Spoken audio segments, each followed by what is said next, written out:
আমাদেরকে পুলিশ প্রশাসনকে সাজাতে হবে, আমাদের মিডিয়াকে সাজাতে হবে, সবচেয়ে বড় জিনিস ইলেকশন কমিশনকে আবার নতুন করে সাজাতে হবে, তাই না? আপনি আগে ভোট দিতে পারছিলেন, ভোট দিতে পারি, আমার ভোট আমি দিতে পারি, যাকে দিতে তাকে দিতে পারি, সেই ব্যবস্থা তাই না? সময় লাগতে পারি, সেই সময় পর্যন্ত আমরা অপেক্ষা করবো, আমরা তৈরি হবো, আমাদের বিএনপির দলকে আমরা মানুষের দোল করা নিয়ে যাবো, মানুষের কাছে নিয়ে যাবো, আমাদেরকে কেউ যেন কেউ খারাপ না বলে। আর একটা কথা পরিষ্কার বলে দিই ভাই, কোন চাঁদাবাজি করবে না, দখলদারি করবে না,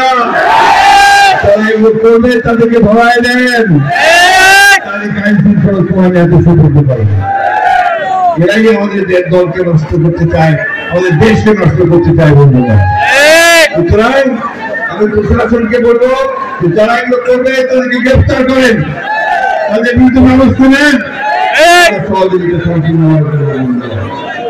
আমি আজকে বক্তব্য বাড়াবো না, আপনাদের কাছে আমি একটু কথা চাই, কথা প্রতিজ্ঞা, কি সব ঐক্যবদ্ধ থাকবেন, সবাই একতায় থাকবেন, দেখান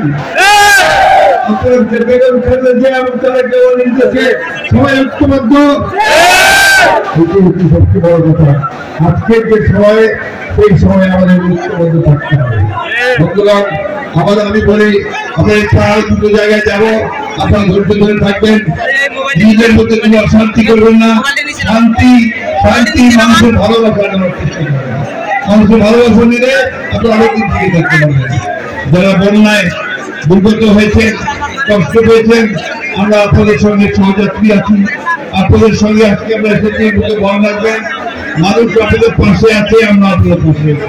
দেশনেত্রী বেগম খালেদা জিয়া আমাদেরকে পাঠিয়েছেন, আপনাদের পাশে দাঁড়ানোর জন্য আমরা আপনাদের সঙ্গে আছি, থাকবো ইনশাআল্লাহ। দেখা করবো না, শান্তিতে থাকবেন,